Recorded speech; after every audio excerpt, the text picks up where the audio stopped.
Ay, ayan na nga. Lubog na nga oh.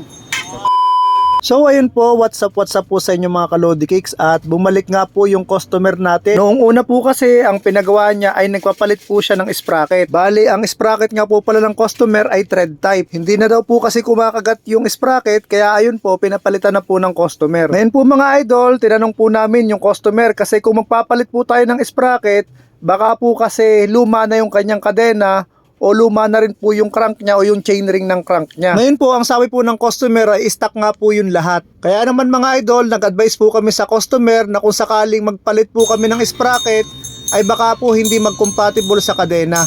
At ito na nga po mga idol yung nangyari. Chinek na po natin yung kadena.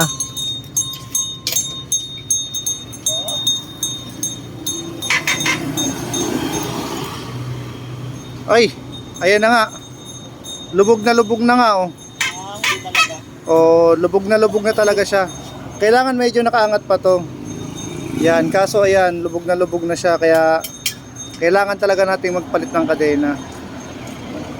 Okay, pata natin ang kadena, boss. Ayun na, nagpapatunay.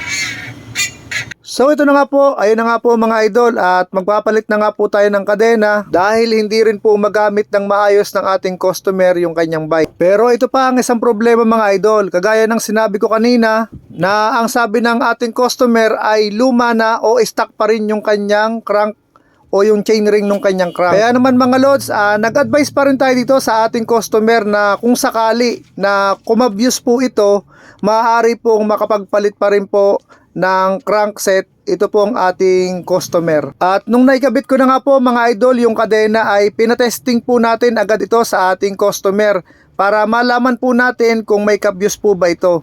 So ngayon mga idol, at natesting na nga po ng ating customer, ang nangyari po ay kumakabyus po talaga. Kaya kailangan po talagang magpalit ng crank ng ating customer.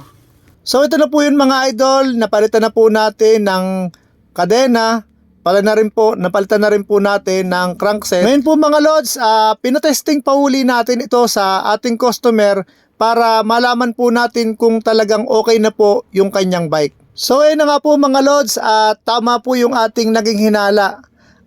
Kailangan po talagang palitan yung crank dahil hindi nga po nag-compatible doon sa bagong kadena. Bali mga idol, ang pinalitan po natin nung una ay yung sprocket, tapos yung kadena, at saka nga po yung crankset. Dito mga idol ay medyo napagastos po yung ating customer. Pero ang sabi po ng ating customer ay quota na rin daw po siya sa bike na ito. Dahil pandemic pa lang naman daw po ay ito na po yung stock niya na set sa bike po na ito.